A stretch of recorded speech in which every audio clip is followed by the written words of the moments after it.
everyone. I am Eunice, and my topic is about genuine growth in human love.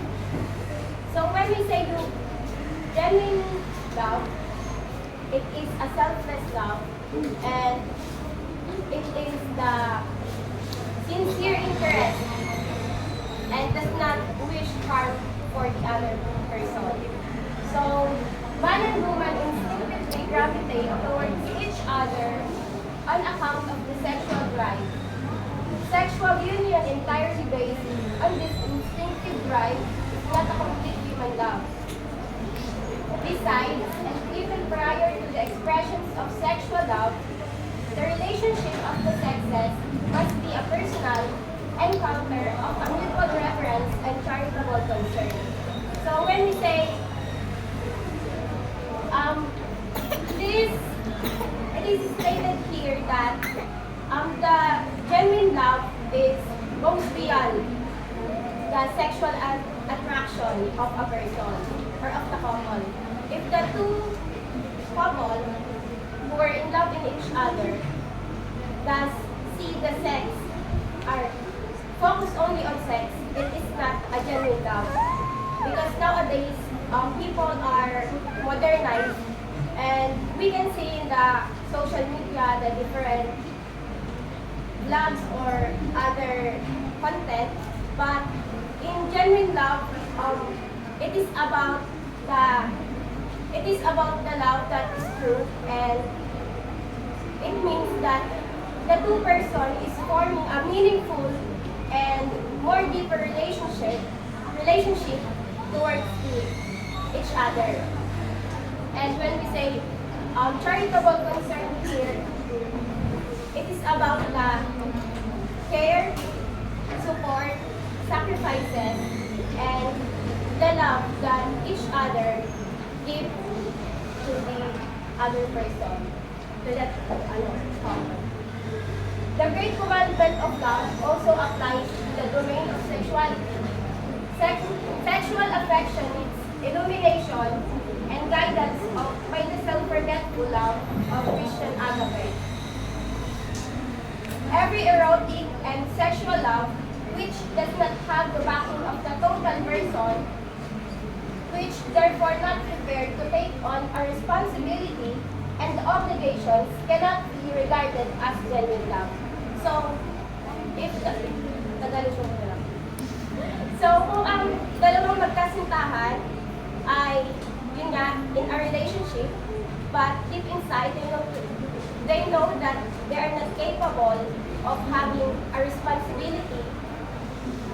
Kung sa sarili pa lamang nila ay hindi pa nila kayang i-handle ang sarili nila financially, mentally, and yun nga, physically, hindi pa ready, ay hindi pa rin matatawag na total person. Dahil sa relationship, the two must have a total person. Kumbaga, ang kanilang individuality ay kailangang i-develop para mas maging ready sa pagpasok ng relationship. Kaya nga, hindi naman sa pero marami talaga mga nag-pray sa mga rason na hahanapin ko ang sarili ko, hindi pa ako ready, hindi pa ako kompleto, it's me, I'm sorry, mga explanation. Kaya, kailangan natin, as a person, kailangan muna natin i-develop ang ating sarili to be the total person na deserve ng tao na para sa atin. Sexual desire that regards the partner simply as an object of one's own satisfaction, or that does not see sexuality in its social aspect, is clearly on a mistaken ground. Yun nga na, if the person only sees his or her partner as an object of satisfaction, that is not a genuine love.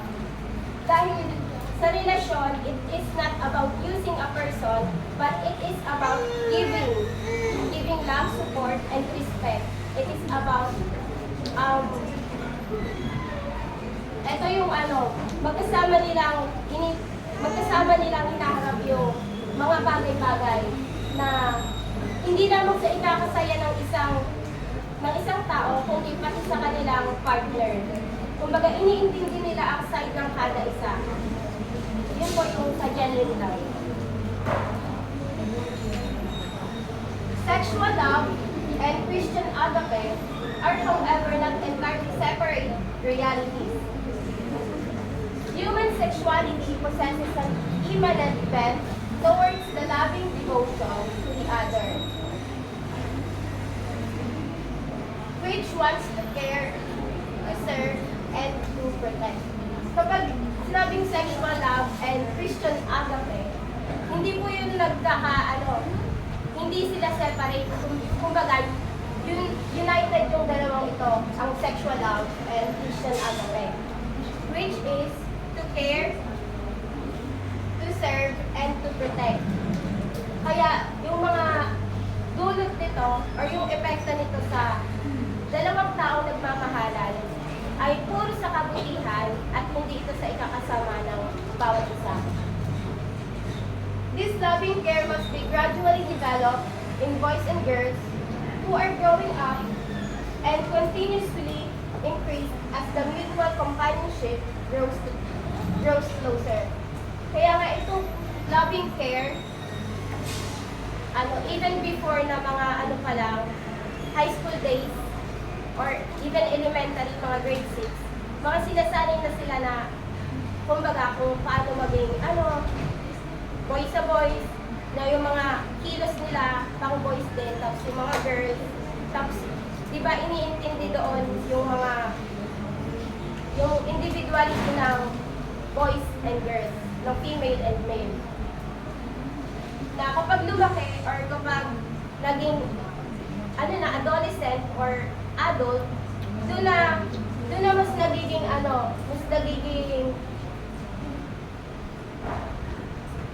develop sa pag-develop nila sa sarili nila at sa pakikipag-socialize sa mga tao.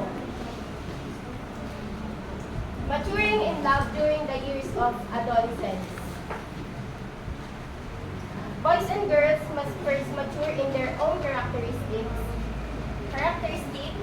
manner in order to become a real men and women. Little by little, as they grow, they must learn to encounter each other in an amicable, courteous way and in mutual regard. It is also most important for them to learn a solid profession and the skills of housekeeping. This will make them capable and desirable as parents for life. So, yun nga po na, even youngster, yun sa mga high school, teenagers, sinasanay na sila sa mga gawain ng mga yung sa kanilang gender, pati sa characteristics nila, dinidevelop. At kapag nakipag-socialize sila sa mga tao, ay marunong sila ng respeto, yung respect sa kanila, sa gender ng opposite gender nila, at maging sa kapareho din nila ng gender. Magkakaroon ng respeto na hindi lamang mabuti yun na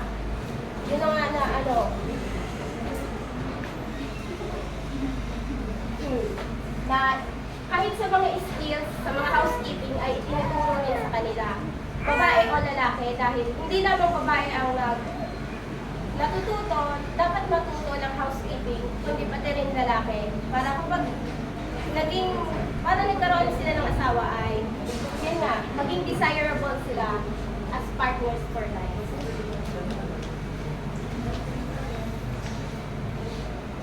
Young people must learn to meet persons of the other sex in a fair way, without sexual provocation. It is necessary that they get to know the individuality of the other sex in order that they gradually come to a deliberate choice of the partner for their future marriage, or can consciously decide themselves upon the renunciation of the marriage. Yun nga po, So it is important to know that a person, for example, a boy must need to know their characteristics or individuality of the girl, because someday, in order for him to decide if he wants to get married or if he wants to be or if he wants to be single for life, because according to the previous reporter, he mentioned Saint Paul. He mentioned Saint Paul that according to Saint Paul, there are choice. People or person has a choice if he or she wants to get married or not. So he will think if he wants or not.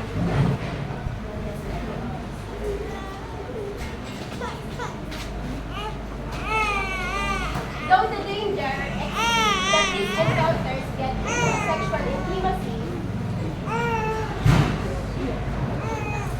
a premature commitment, it is not correct to reject or to leap over its necessary stage of maturing in the human ability to love.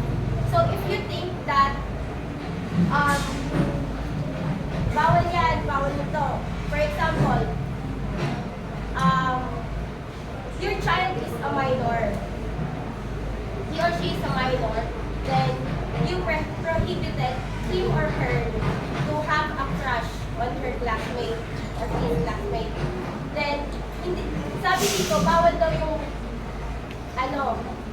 yung bawalan sila na magka-crush sa klase. Kasi, it is important stage of maturing in the human ability to love.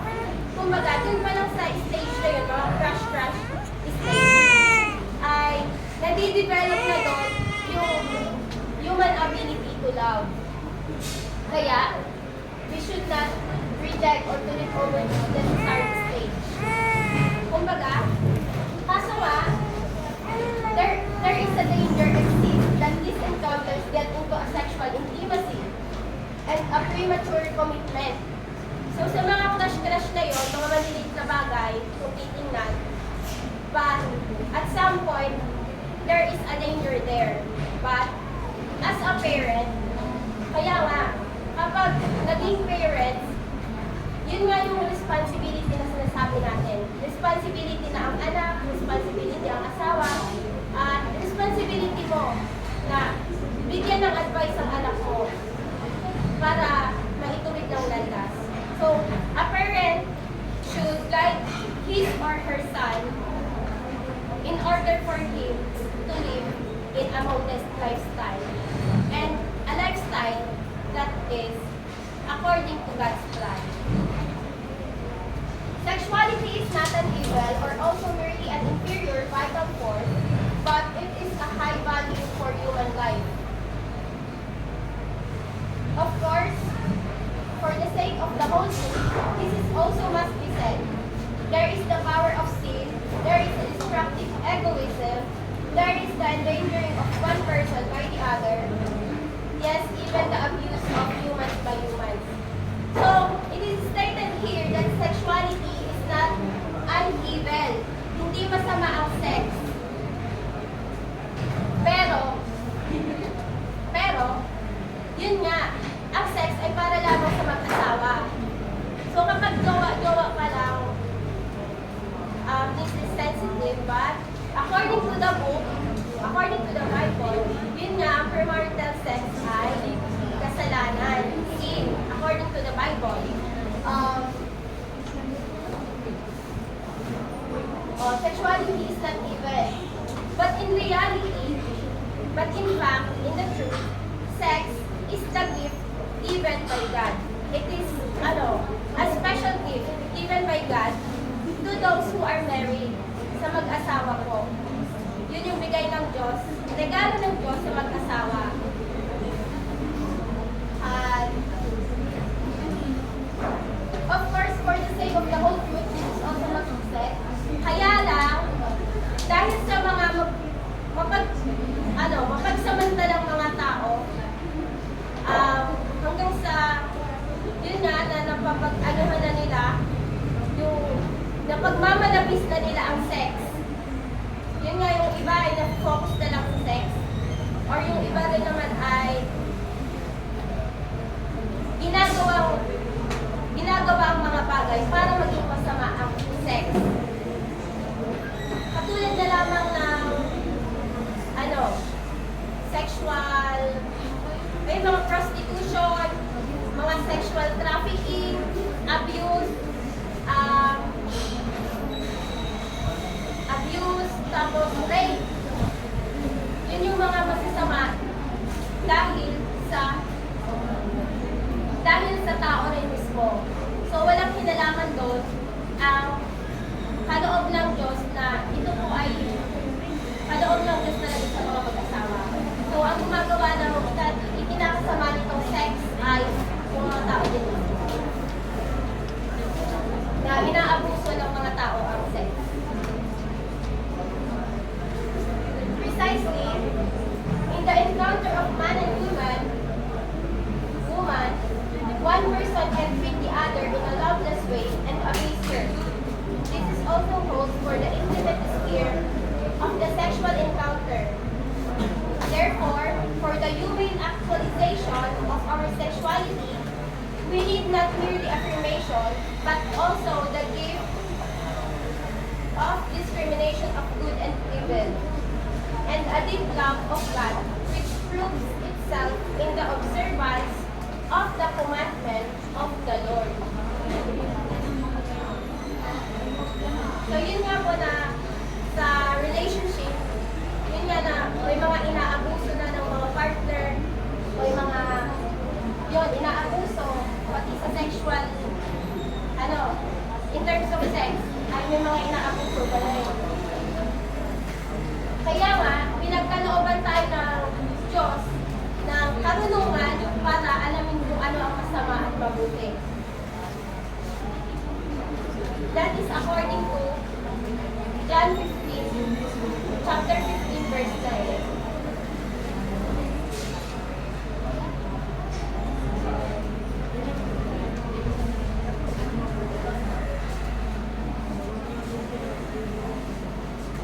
Sabi dito sa verse,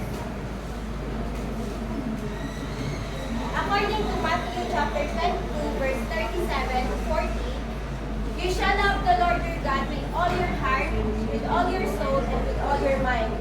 This is the first and greatest commandment. The second is like it.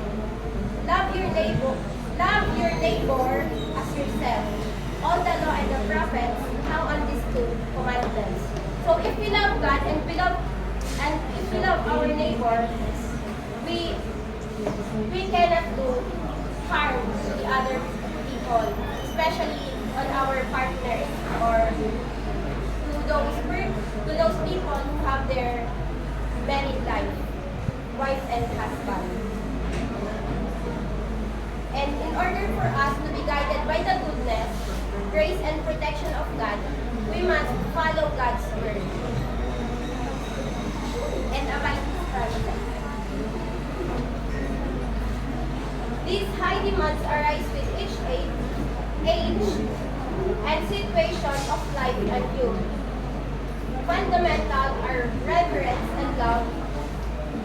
After all, we also know in other questions of life today that we can only continue to exist if we give the desire of possession, power, and pleasure in the right state.